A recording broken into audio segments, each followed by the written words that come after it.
slay. Look at us. So professional, day one. I know. I gotta like actually order a whole mic like you got going on. So I'm like, wait, I'm kind of jealous here.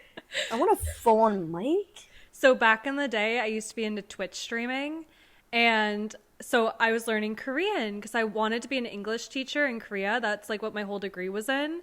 So I would Twitch stream me learning Korean. So this is why I have this fancy mic, because I would be practicing Korean and then teaching people English. So I was like, I need to invest in a good mic. But this is like 8-9 years old now, so I don't know how good it is now, but it was good back then. Send the link. I want it. That's so cool. It's the toner microphone.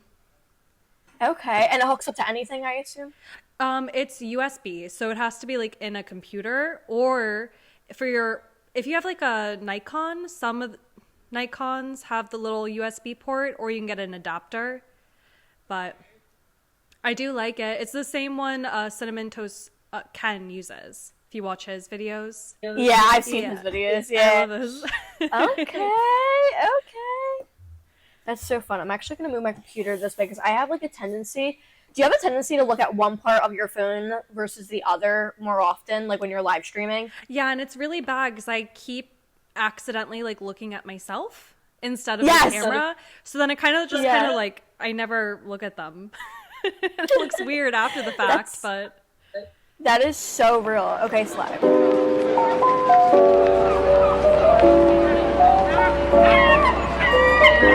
Alright, everybody, welcome back.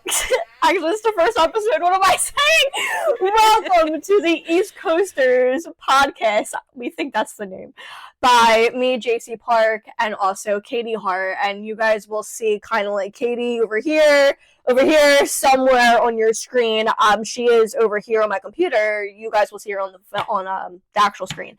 But we pretty much wanted to make this podcast because it started off with just wanting to promote skincare and talk about skincare and all of the possibilities that we have built businesses throughout skincare and so on and so forth. But more me and Katie got talking, me and Katie realized that we could actually maybe do a little bit more with this than we kind of originally thought. So right now, episode 1 is our introductions, how me and Katie even know each other. What's the vibes? How the heck we got into this whole world, I would say. And something that I would say me and Katie first kind of like, not even just bonded over, but something we found a lot of similarities like within ourselves and like our friendship would be talking about skin. And I think even like put makeup aside, I think skincare is just something me and Katie both feel really passionate about and we talk about all the time because of our own skincare issues. So we know many people suffer with skincare issues. We know many people that hear a bunch of different skincare. I mean, the skincare market's so saturated. We know, obviously, you guys, a lot of people that are going to be watching this also watch Katie's family, our other influencer friends, all content creation, and all different types of platforms. So we wanted to kind of be the first to be like, you know what, let's collab and do something a little bit different than you guys are used to, and let's create a podcast. So here we are. I'm so excited for it. Like, it reminds me of like growing up on YouTube and seeing like all those classic YouTube collabs. I feel like that's not a thing anymore, especially like from long distance. So this is like, I feel like this is so fun and very nostalgic. So I'm so glad we're doing this. And for anybody that doesn't know me, my name's Katie. I'm a daily life vlogger, but I mainly like talk about like fitness and health. And I feel like when you talk about fitness and health, you can't help but talk about skincare, because the more you work out, the more you have to pay attention to your skin. And then if you're eating healthier, or even, I mean, eating healthier, your skin does get better. But I feel like sometimes when you're on a journey of being healthy, then you take certain supplements and things like that, and that can mess with your skin. And I feel like, you know, everything kind of just ties into skincare. So I'm excited to do this episode because we can talk about it, have the different perspectives, and just like share our journeys and get to know each other more. And also, you know, you guys can get to know us more. I think it's so cool. I think that like in general, when people see this, they're going to say, why us? Number one. And I think that's going to be like something that I'm waiting for to see the audience overall say on like just Facebook alone, which I know a lot of our viewers are going to be from in in broad scheme of things. And I think it's cool because I feel like they watched me grow up, and I also feel like they've watched you also kind of a lot more in your adult life, right? It would be like they Yeah. really kind of started you transitioning, seeing you transition to adulthood. So, if you guys don't know, me and Katie are pretty close in age. You're 2 years older than me? I'm 25, turning 26 in August. Okay, so you're 3 years older than me. Okay, so yeah, I just turned 22. So Katie is just a couple years older than me, but that's okay. We're actually like I feel like pretty similar too. Like I feel like people don't know, but we actually like a lot of the same things. And I think I'm just more makeup and like creative side more than Katie. But me and Katie just have a lot of like similar things. Like, we love skincare. We both love anime. We actually listen to a lot of the same music. We found out a couple weeks ago on my live stream. We listen to some of the same music. And if you guys don't know about me, I'm Jaycee Park. I am also a content creator. I'm also a professional hair and makeup artist. I work behind the chair. I work in bridal. I've worked in theater. Trying to actively work more in theater. I'm also working my way to be a celebrity hair and makeup artist, which is really, really fun. I am licensed. I've been doing this for, oh my God, I'm going with makeup alone. I'm going on year 5. Behind the chair doing hair, I'm going on year 4. So I'm really excited. I absolutely love everything in my career.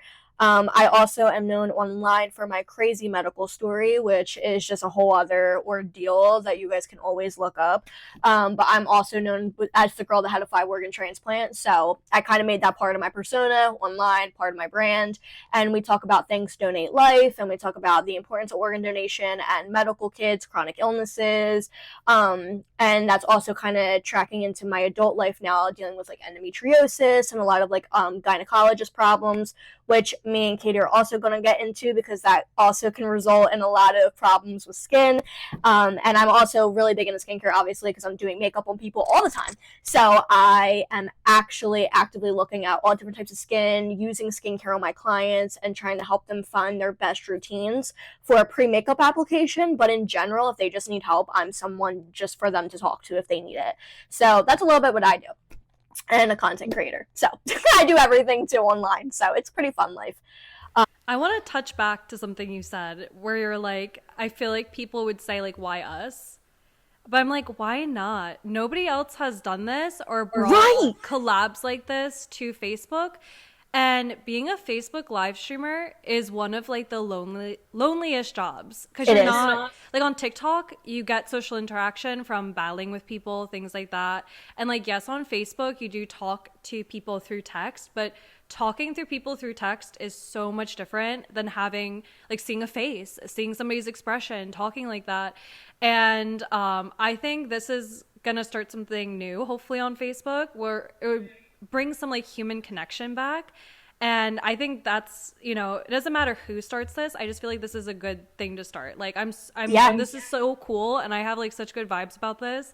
But yeah, I think this is awesome that we're coming together like this. I know, it's so cool. And I think that, I mean, people have been watching me on there for, I feel like the steady people that are still there, it's been around 5 years minimum. And like, it's so cool to think like so much of, I always say like Facebook had that clique, right? So like, we're all from like the spoiled girls, we're all from the same like makeup companies, skincare companies. Like, we all kind of have this, everybody that was at a certain point when they first started off, we all kind of stuck around together. Some people left, some people stayed, some people came back, some people were in and out. And I feel like that's where me and Katie met, was through Spoiled, through her sister Jessica. Shout out to Jess, love you, even though I'm your biggest hater at the same time, and she'll say it. Just kidding, I do love that girl. We need to get her on the pod one day. We already know what she's gonna do. Oh yeah, she'll have her own segment and everything. It'll be so much fun.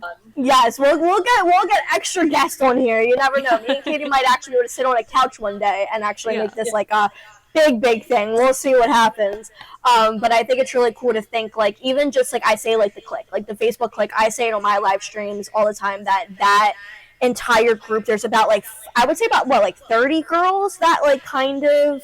Yeah, and it really does feel like a clique sometimes because, you know, and I don't even think it's necessarily intentional, but I feel like there's a lot of big creators that are all around the same age. They're also moms, they have kids, they all do makeup, they do a specific makeup. Like they're all very like, you know, they have so much in common. And then there's us, where like we're still very young, a lot, like sometimes like 10 or even 20 years younger than them. So it's just like it, you know, it's kind of harder to make that connection. And then like, you know, it's just like a different vibe. Like when you become a mom, I feel like it is kind of like a different vibe too. So you know, but I think it's so cool because like now, like I like literally backtrack to like what you just said. Like we're a little younger, I think, than most people on the Facebook platform. Like in general, as influencers, even our viewership, like our viewership is a little older, specifically on Facebook, and even my TikTok page. Like I have a lot more.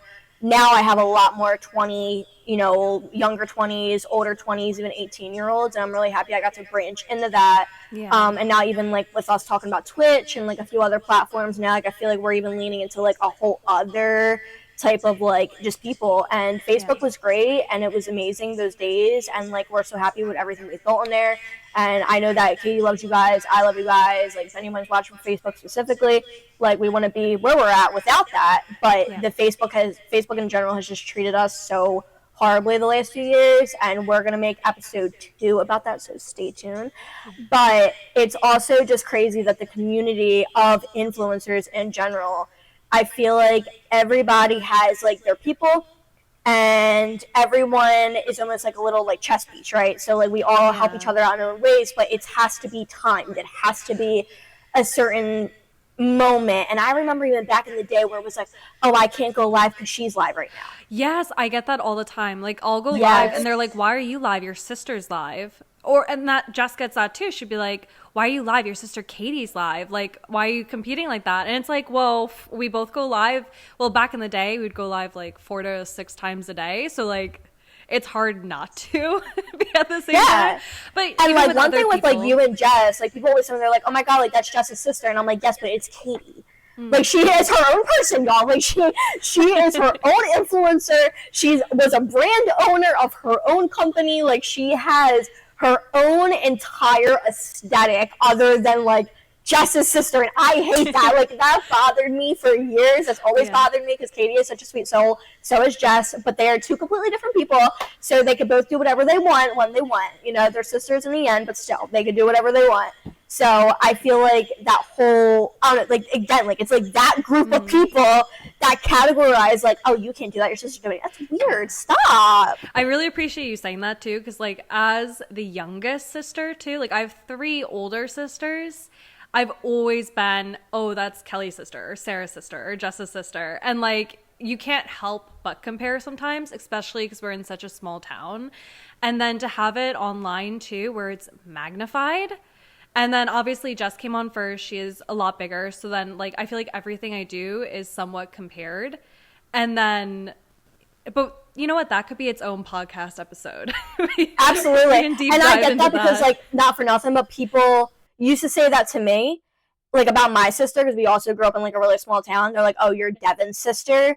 And then it actually flipped now to where people are like, oh my God, like your sister's Jaycee. Like she's the influencer. And my sister's like, yeah, like, oh, you watch her? Like, that's crazy that, like, you watch my little sister. Like, that's my baby. Like, what are you talking about? You watch my little sister online. Like, that's crazy. But, yeah, we could totally make, like, a whole episode in that, too, because I don't think people understand the comparison between your family and just in a whole. And, like, I've seen it as, like, an outcast, like, looking and just, like, suddenly even just, like, you guys scrolling. Like, I always see those comments, you know? But, like, there is a lot of comparison, I think, even on Facebook and in the influencer community. Like, people used to compare me all the time to, shout out to, oh my God, MUAZ. She was, like, known for, like, the creative makeup thing on Facebook Lives. And then I came in and people would be like, oh, you're, like, a younger version of her. And I was like, who? Like, why are you telling me I'm, like, this other person? And then we became friends. So it was like, oh, okay, like, we are pretty similar. It's pretty cool. But, like, it's always comparing. Like, people are always comparing one person to another, and it's very annoying and very toxic. But, yeah, like, why us? Like, why us do this? Because why the heck not? And because we're cool. Bottom line. We're cool. And we look like we could be sisters, apparently, because everyone says it. There's my mom calling you. I'm screaming. You know what? get Mama June on here. We love her too. Get her on the pod. Okay, let me call her real fast, just because I feel bad she keeps calling. Hey, Mom. I'm doing a podcast right now. That's why I'm sorry. I didn't get a chance to text because I'm using my phone. All right, talk to you later. Love you. Bye. We're good. I love that. That's so sweet. We're talking about skincare. What is your journey with skincare? Like, do you want to just give a bit of background, like with your story of how it started or anything? Yeah. So, all right. So, yeah, I'll start with my little crazy skincare journey. So, we were talking about this a little bit earlier on TikTok. Anyone that was on the TikTok live before this little recording, shout out to you. We were talking about how I kind of got into it a little bit. Now, I did not grow up with a mother and a sister and, just women that were very into beauty. Like, in general, my sister was the typical Jersey, I want to be tan, I want to be blonde, and I want to have full glam, and that was it. My mom was, like, a natural, like, alt girl. Like, she loved, her dark hair. Her hair was always pitch black, and it was big and curly, and she'd wear dark red, and, like, my mom always had the most beautiful, like, stunning, like, fashion fits, and she looked like a vampire, like, all the time. But to me, it was, like, that is, like, top tier beauty right there, because like that's my mom. Have you seen The Lost Boys? That's what it reminds me of. I'm like picturing your mom as like the main girl from that. She has the big like black curly hair and then like the vampire outfit. Sorry to cut you off, but I was like, no, you're fine. No, you're fine. I have to like literally, I'll have to find a photo of like my mom and like send it to you and show you. I don't know if she'll let us put it on the pod, but maybe one day. There's like this one prom picture of her, and she has like this gorgeous dark purple and black dress, and it has like a coat and these beautiful stockings, and she just looks like snatched, like the it girl. But my mom was never like that. Like, she was never a glam girl, never that. She was never into all of those things, like, at all, where my sister was a little bit more glam, but my mom wasn't. She was just her own style, and she embraced it and loved it. And then there was me. And I was always sick growing up. I never cared about how I looked, like, genuinely. A lot of chronic ill kids do. I never did. I had no care in the world. I was like, if I'm alive, I'm alive. Like, I don't care how I look. I was always a fashionista. I always wore blinged clothes. I always loved my big earrings, like, even as a little girl. Literally, I was just always like a little mama doll, like a little moment, I used to also get called that. But, being in that, like, two completely different glam moments, like, seeing it every day, it was so confusing to me because I didn't know what I liked, and I just thought it was all stupid. So I saw makeup, I saw hair as, like, a mask. Like, you were constantly trying to change yourself, or you just weren't letting, your natural features lie or whatever. So I was never into it. And then if you guys know my story, you know my story. If you don't worry about it. You guys can figure that out on the YouTube channel if you guys want to check it out. But later on, after my second transplant, so I had a 5-organ transplant 2017, so we're kicking it back to 2017, okay? I actually wound up going to camp, and I met Salma, and a lot of you guys know Salma. Salma was a makeup influencer on Facebook, very well known. She was also known as the girl with no stomach, and she was actually the first person to ever send me makeup, because when we met in camp, before social media, like, before our, like, any type of, like, fame or, like, love from the internet came about, we knew each other. So when we were in camp, she was like, oh my god, like, you're an artist, because I've been an artist since I was a little girl. Here's all my artwork behind me, a bunch of it, and I love art. And so she was like, girl, I'm gonna send you makeup. And I was like, ew, like, why would you send me makeup? She was like, oh, I get makeup from, like, companies. And she was like, don't worry about it, like, I'm just gonna send it to you. And I was like, okay. So I got some makeup, and then the James Charles palette. If you guys know who that is, you know. If you don't, you don't. But James Charles came out with his Morphe palette. And so now we're going into around 2019 time. And that's when I actually started looking up YouTube videos. And I was watching, like, Jaclyn Hill and, like, Tati Westbrook. And I was watching Jeffree Star at the time and these people. But I watched it because my sister was watching it. Like, my sister loved Jaclyn Hill. So, like, I was watching it because of her, and I thought that they were interesting people. I wasn't watching it for the makeup info, which is so funny. And then I wound up just picking up a paintbrush, acrylic paint, and some eyeshadows, and I just started creating these things on my body. And then I realized, wait, I need to take these things off of my body. And how do I do it? And then I got into skincare from there, and I was like, okay, if I'm going to become a makeup artist and I want to get more into makeup, I gotta know how to do things with my skin. And my mom would be like, be careful of your skin, careful of your skin. Like, you don't want to be broken out. You don't want to have trouble. And then I was like, okay, mom. And then, one thing led to another. I wound up going to cosmetology school. I got a full scholarship from my high school to go to cos school because of everything on the internet, which was awesome. And I went, I graduated, and I learned obviously so much about skin there. And I have always been someone that I love product. Like, and Katie could tell you guys, I am the worst, the hardest, and the best critic all in one. I am very, very hard to please when it comes down to product. And so skincare, I'm also like this. And I really had to learn a lot about products because I was putting them on clients and I was putting them on myself. And it's always been an obsession. So as I got a little bit, more into beauty and more into stresses of life, then I started getting acne. And my little teenage hormonal acne turned into me actually later on having extreme acne and cystic acne because of things like endometriosis. I have contact dermatitis because I got allergic to hair color and lightener, and I stuck around it for a year. So I got allergic to a bunch of other things.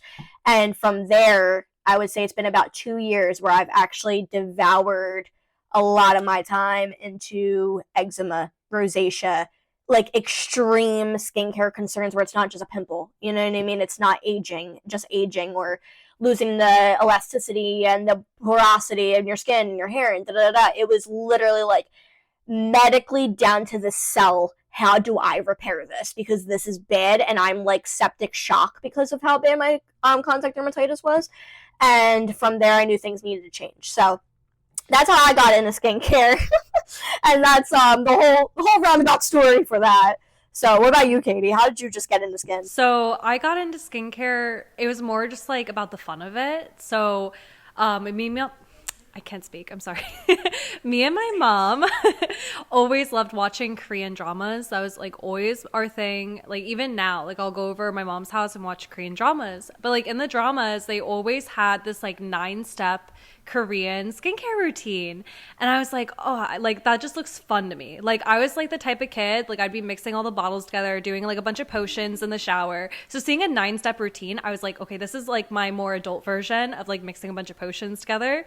So then I started to like get into Korean skincare, like doing sheet masks, because I was just basically mimicking what I was seeing on TV, because they would always be wearing like the sheet masks or trying all the serums. Like it just felt like very bougie to me too. So like me and my mom, like every single Korean drama night, even though I had nothing like wrong with my skin, like this was like me in middle school, like perfect skin. I wish I still had that skin. I'd be doing like a sheet mask every single night just for the fun of it. Like it just felt like spa night. I was very into it. And then in like high school, one of my first ever YouTube videos, it's super, super old. I literally did a 9-step Korean skincare video. That is my first one on YouTube. And it's so cringy. But I literally I think I went to like the library because we didn't have a printer. This was like a long time ago. So we didn't have a printer in the house. So I went to the library to print out a 9-step Korean skincare routine. I had it taped in my bathroom. But yeah, I've always been into Korean skincare for that reason. Where was I? But yeah, one of my first YouTube videos, I literally printed out the 9-step skincare routine. I taped it on my bathroom mirror and I filmed that YouTube video. And that was like actually like one of the first times I even did the skincare. But in my YouTube video, I'm like, this is my normal routine that I always do. But liar! But I mean, after that YouTube video, I did keep it up because I got all the products. And but it never helped my skin, but it also never hurt my skin. So I can say that. I had really good skin all throughout high school, and my skin actually like my skin was perfect. Like my parents always kind of joked like I'm the one out of the family that got lucky, because all my sisters really struggled with acne, specifically in high school, and they all finished getting acne like when they were like 20, 21. But for me, that's when my acne started, and it got really, really bad. Like really bad cystic acne, really just like constant acne on my cheeks, around my chin, and it's kind of more like on the bottom half of my face. And, you would think like, when I was like Googling it, a lot of people mentioned hormonal acne, like hormonal acne is on your cheeks. But I went to a dermatologist and she tried a different like a couple of different things. Like she had me change my diet. She had me change my shampoo and my conditioner. She had me change my pillowcases more often. And then we did like a few different tests. I don't really remember what we did because it was a long time ago. This would have been like 7 or 8 years ago. But she basically decided like I had genetic acne. My dad also went to that same one. So she was able to ask my dad about it. And then he's like, yeah, I didn't get acne till I was like 2021. So then once she heard that, she was basically like, okay, you have genetic acne. Like she was like, once she heard that, she was like, okay, I don't know how true it is. Cause whenever I mention like genetic acne, people are always like, what is that? Or like, maybe it's not a common thing, or maybe it's just like one of those umbrella terms where people are like, okay, so you don't really know what you have. You're just, you know? But so she said that, and then she basically said like, there's really nothing you can do if you have genetic acne.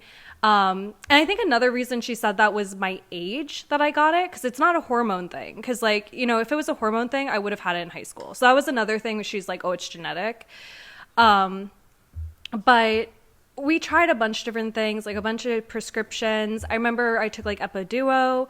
I took some sort of like topical steroid treatment for it too. I don't remember what it was called or what it was, but I remember like I put it on. And it was really bad. Like it literally, like I had a part-time job then, like while I was also going through college, I had to like take time off of work because my face just kept peeling. And I was working like in the food service, so I can't have my face, you know, falling on things, you know.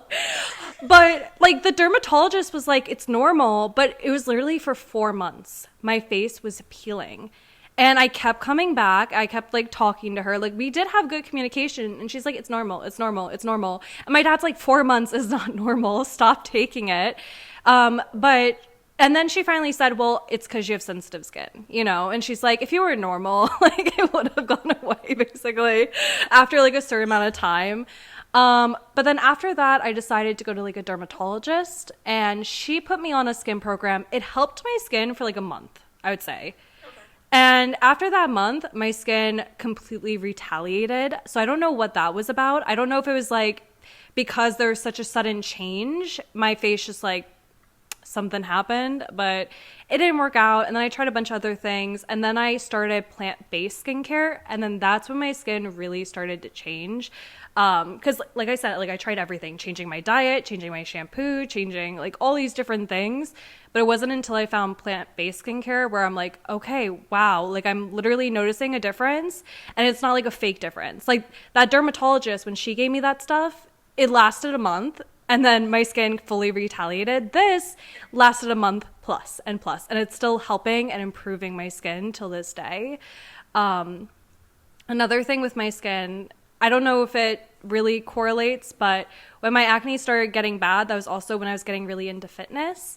And I know like when you work out, you do produce like different hormones, and you're sweating more, and you're touching gym equipment and stuff. So that could have caused my acne too. But now I work out fully from home, so I can't really say that was a reason. But a lot of gym girlies do say they have skin issues. So I don't know if it's the supplements or what, but a lot of them did say they started getting acne when they started working out, which I just think is like an interesting thing. But so I can actually go in a little bit more depth about that, because I also know this from working like behind the chair a lot.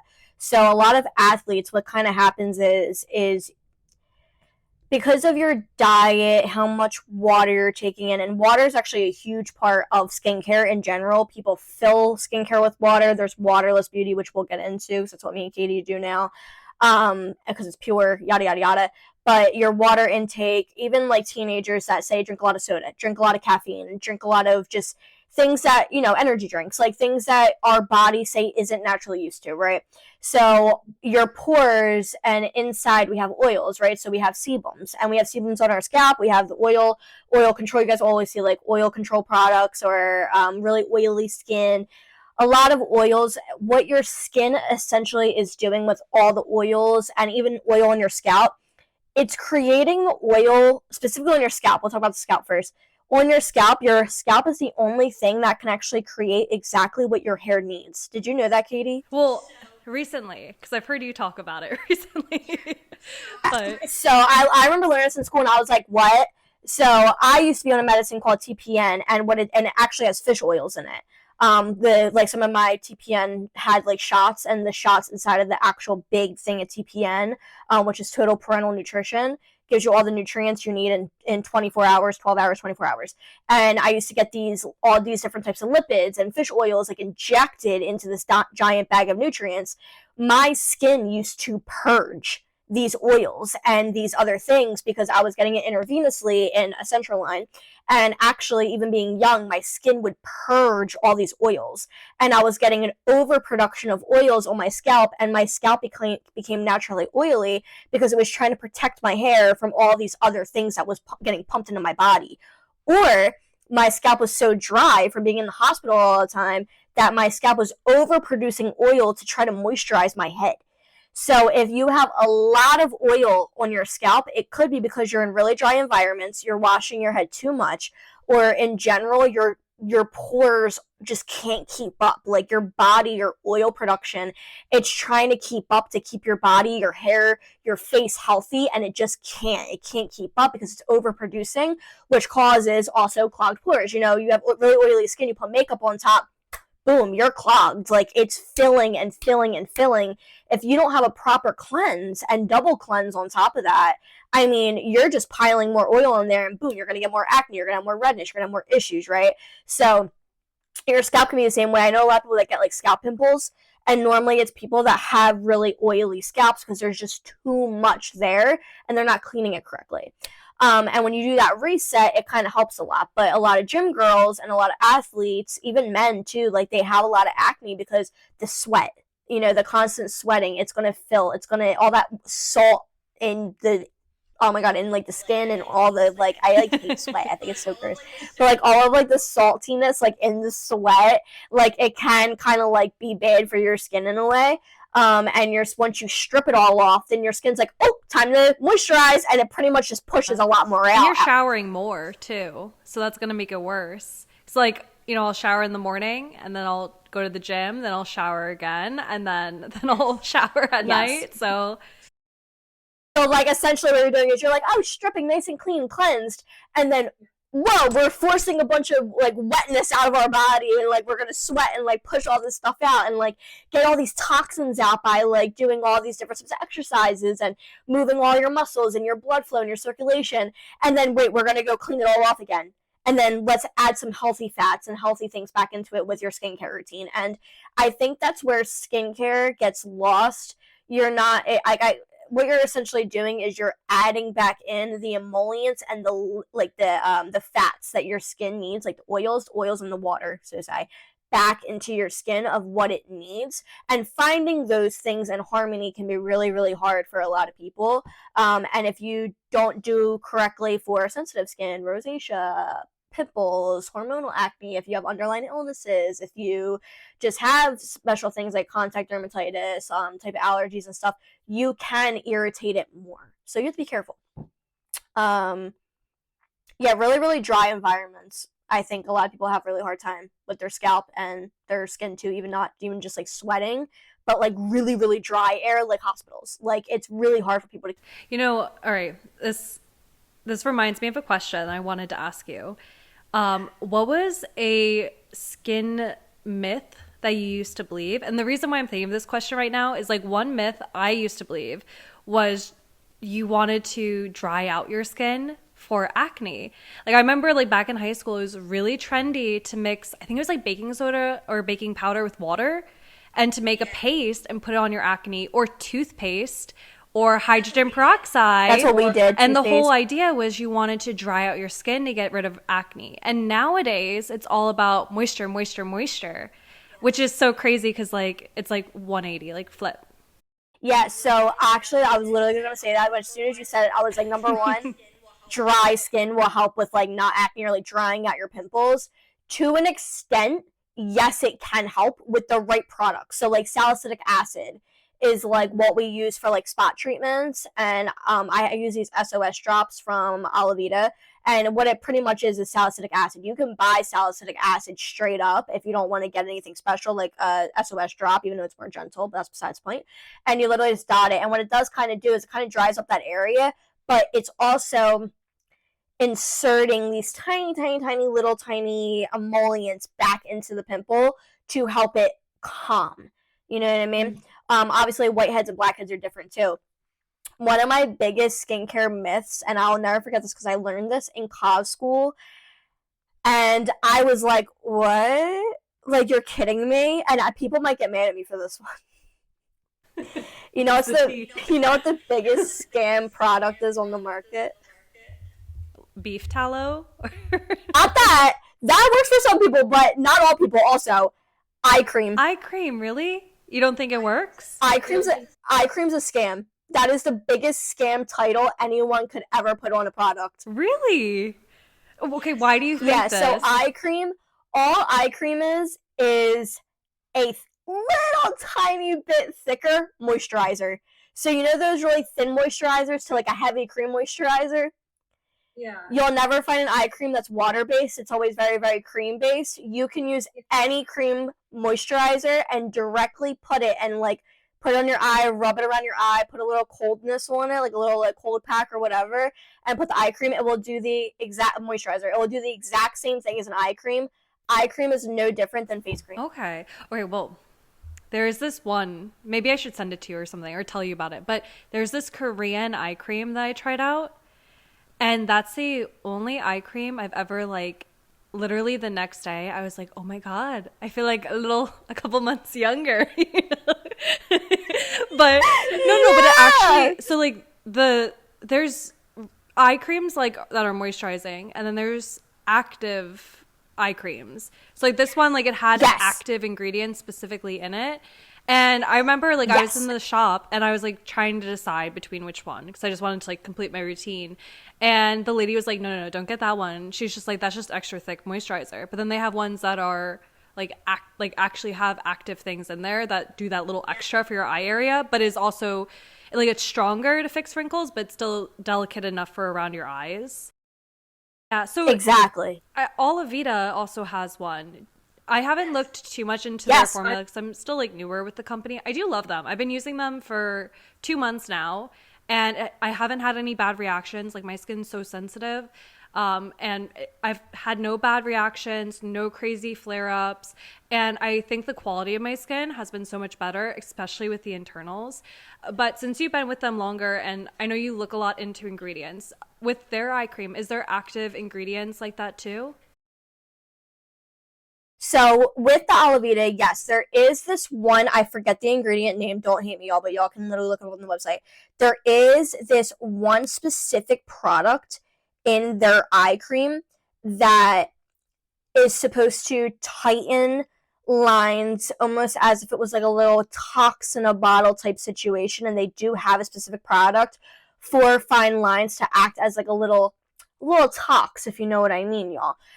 But I also asked my rep Tracy because I got the anti-wrinkle eye cream in my box, and I also got the anti-wrinkle face cream.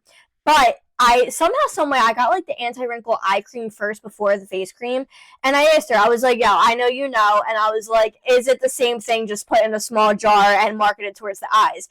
And she said, no, there is one product in the eye cream that is different. And it is supposed to be a little stronger, like to really tighten it up around those areas. But the anti-wrinkle cream works best with the tox in a bottle, and it's kind of like a double activator to help quicker and to make it look smoother around the eyes. So those two products together are like a steroid product, and essentially for around the eyes to really, get those crow's feet, to really get into those lines and really smooth them out. Now, if you don't have the budget for that and you don't want to do that, you can absolutely, positively just use the anti-aging face cream. Specifically, if you want to just use it around your eyes, you can. If you want to use it all around your face and then put a little extra around the eyes, go for it. You can absolutely do that. So that's my experience with the Olavita one. Is, from my understanding, the eye cream and the tox in a bottle used together is like a supercharged anti-wrinkle eye cream. That's awesome. Essentially. And then, but this and the wrinkle eye cream itself is just, it's pretty darn simple. I love that there's active ingredients in it, because I feel like a lot of anti-aging skincare doesn't have that. Like they're like super Like, hydrators. Like they're like, oh, it's to plump up the lines and plump up your face because the wrinkles are from dehydration and things like that, which partially, yeah, that definitely would help. But I feel like some of them, like that's literally all they do.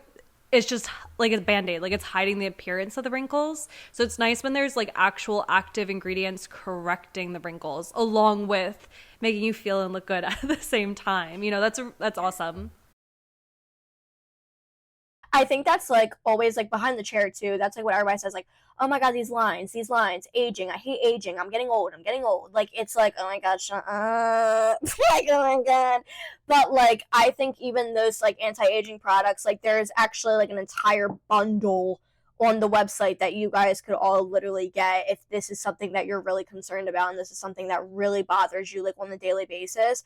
You guys can absolutely get the entire anti-aging like thing if you use the anti-aging line on top of using the elixirs. This cell reproduction internally and then also the topicals are going to tackle the aging everything all over your body, and it really can just one little cell at a time start reproducing better and healthier cells for collagen, your elasticity in your skin. I always know like when an older lady in the chair has really really good skin is when I touch her skin and it plumps right back.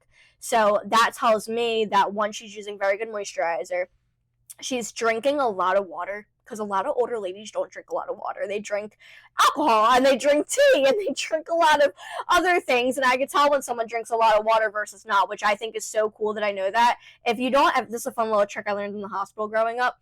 If you ever don't know if you're hydrated or not, you can actually grab your skin. You can do it on your leg or on your arm or wherever, your hand. If your skin pops back immediately, it means you have hydration. If it goes back slow, it means that you're pretty dehydrated. So imagine a doctor coming in your room at like 8 years old and just pinching your so skin annoyed. everywhere. I was like, get off me! Like I hated it. But it's true. Literally, you could check your hydration levels essentially by literally just picking up your skin and seeing how quick it bounces back.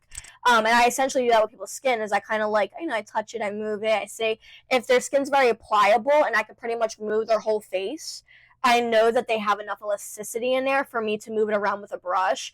If it doesn't move, then that tells me they have Botox, that they have something in there that might interfere with the skincare or I might hurt them in a certain way. We also see like the little puncture needles, as makeup artists, we see everything does it up scar? close. So that like actual Botox and those lines, we can see the little marks in the skin. That's crazy. What are your thoughts on like Botox and things like that? Like, would you ever do it? I always wanted lip filler. Actually, that's like something I've always wanted. I recently, last year, I kind of stopped with the idea of it, where I was just like, I don't need that. Like, I don't think I'm ever going to do it. But filler and Botox, if you're gonna do it, you have to get it done by someone that's been doing it for years. I really recommend getting it done by like a med spa and not just like an esthetician. Because med spas are ran by doctors and estheticians. So you actually have to have, in order to have a med spa, you need to be a doctor that specifically is for skin. And they have most likely years on years on years experience with Botox and any type of needle you're putting in any part of your body. So I would say if you're going to do it, really make sure you know who's doing it, and make sure you have examples, where they're from, their other clients in a way. Don't just do it someone straight out of school. That's so I wouldn't scary. do that. I If wouldn't they mess hit a with nerve or it. something. If you have a lot of issues within your skin, I wouldn't do it either. Yeah. There's so much that can go wrong. Like I've seen like where they like do the lip filler and then accidentally hit one of your mouth nerves and then now you can't move one side of your mouth. Like it's so scary. So It's so risky. It's just something like I would never encourage anyone under the age of 40 to do it. And it's very popular, especially in Jersey, in your 30s to start getting it done. Like mid-20s to 30s to start getting that Botox in. I would never touch it until I was well, like they call 40. it like preventative Botox now to prevent wrinkles from happening. It's like you stop your muscles from moving so then you don't get wrinkles. That's like the idea. But I feel like that's such a scam. No, I don't like that idea because also, I think in general, like, I think social media has put this entire idea that we have to be like young, small, beautiful, perfect, smooth, this and that, and like aging's life. Like if you are a granny, like that's amazing. Like that is something to celebrate. If you have fine lines, babe, you lived your life. That's good. You know what I mean? Like I don't understand this whole idea of aging's bad because aging's a beautiful thing. It does suck that our Yeah. bodies change so much, but I think in the end too that it's just like, girl, like you lived your whole life. Even men, like you put in all that work, you suffered all these years, you work hard, you do this, you do that. Let yourself be a human being. Like let your body go through the natural changes. It's a good thing that you're growing and you're aging. You know what I I mean? feel like sometimes though it is such a double standard because like sometimes when a guy has that rugged face with the wrinkles and the smile lines and things like that, people are like, ooh, like that's like attractive. But when a girl has that, they're like, she should Yeah. have wore sunscreen when she was younger. She should have done that. She should have blah blah blah blah blah. And I don't know why there is that double standard, and it's really like gross. Like we should embrace aging no matter who you are, you know? It is beautiful anyway. Yeah, absolutely. Yeah. No, I love that. And like me and you talk about it all the time. Like I hate social media for the sole purpose of like people just think you have to be perfect all the time, and it's like just because we're content creators doesn't mean we're perfect. Like there's no which way anything about my life that's perfect. People always say all the time like you're so lucky, you're so lucky, you're so lucky, and I'm like, yeah, but I work hard. Like I work for everything I have. Like people don't see the constant loneliness that it does take to sit there and edit, sit there and make sure your photos are done, edit, schedule this, that, bing, bang, boom, next big thing. Like, okay, what's the next collab? What can I get my hands into now? What's going to make people go, whoa? Or what can I do without getting myself in trouble? But like, what can I do to get people to look at me again? Like, and it's constantly almost like looking for attention. Like, you really are. Like, you're constantly looking for new attention, new people. It's exhausting mentally. Physically, no. Mentally, more draining than anything else. But it's a very lonely job. And so when you're constantly being told, like, oh, like, that looks horrible, or like, oh, you look like that looks crazy, or like, oh, I guess what you're using is not working, or like, oh, you put on some pounds, huh? It's like, huh? Like, can I not live my life? Am I a plastic doll for you all? Like, am I just a thing that you turn on your TV and then you're like, oh, all right, Jay's perfect, bye. It's like, what? Like, I am a human being, babe. I have friends and family. I eat, I drink, like, I work, like, I do everything, and I cry all the time. Like, you know what I mean? It's just one of those things where it's like, you can't be perfect. And when it comes down to my skin, yes, I'm a hair and makeup artist. I'm also basically, I'm a licensed esthetician, and technically too with my license. And like, no one has perfect skin. No one. Not a soul. Yeah. I feel like it's such an illusion that social media creates because of filters, and some filters are so realistic. Like, you guys don't know I could be wearing a filter. I'm not. But, Yeah, not on this video, babe. Yeah, no, not on this Canon. But like literally, like it's crazy how far filters have come. But then also like on TikTok, like it's just it's so easy just to put on the like the light foundation filter and like just always have that, and like that's all you ever see is these very curated moments of people on their good skin days, and then when they're not on their good skin days they have some sort of filter on, like they're choosing what they put out there. So it's so easy to have this idea of like, oh my god, this person's perfect all the time, or they never have a belly fold, or like they never like gain weight or whatever. But like they could literally just be taking all those photos in 1 month and like spacing it out, or the right angle or the right filter, anything like that. Like it is kind of sad growing up at this time where social media is so prevalent. Like I don't think humans were ever meant to look at our faces this much. Right. Like literally, like I mean for our job we look at ourselves every single day, but even like the average person, like you're looking at yourself every single day. Like whenever you unlock your phone screen, you're seeing yourself, like taking photos, selfies, things like that. And then you get in your head and start nitpicking everything.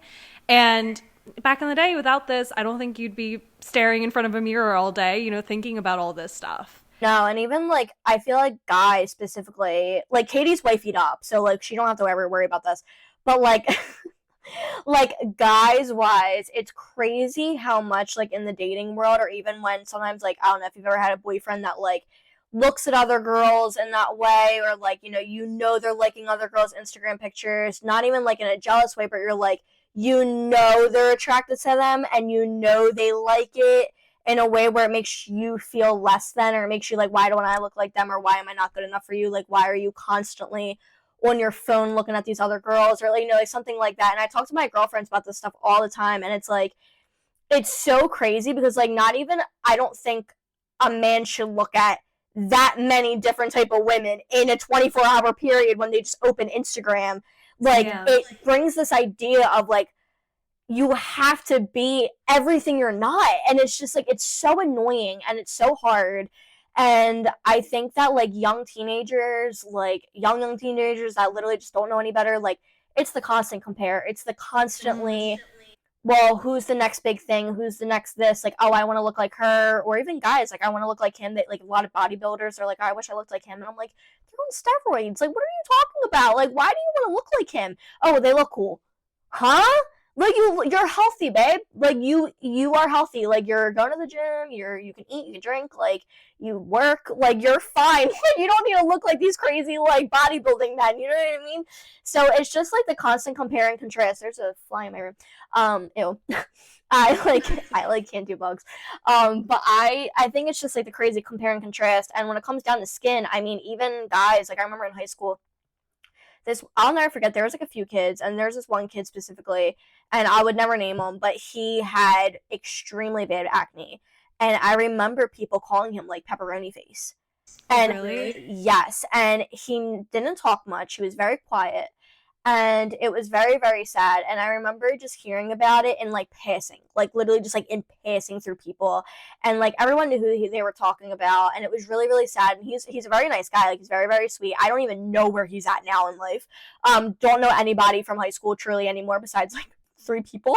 But I think it's so sad that even, like, he was like, and he's a guy, like, he's just a teenage boy, like, he has enough going on in his head anyway, let alone worrying about his acne. And just seeing, like, he'd walk with his shoulders, down. He very much was shy and didn't talk to a lot of people, and people were just mean about it. And it's just like, oh, get on Accutane. Well, it's not that easy. Like, some people can't just get on that. And there's so many bad things that can happen too, like different side effects. Women and men, all bad, different things. Like, no teenager that's still processing hormones in general, I feel like, should be put on something that heavy, but it does save a lot of their confidence and a lot of their, issues. So I kind of get it. People tell me that all the time on Facebook to get on that. Same. Literally all the time on it's just Facebook though. It's Facebook. It's Facebook. Oh my God. You know what though? Like, I constantly get comments like, oh my God, well, your skincare is not working. Look at that piece of pimple. Or, like, literally yesterday, I think the person meant it to be nice, but they're like, oh my God, I can't stop staring at that pimple. I just want to pop it.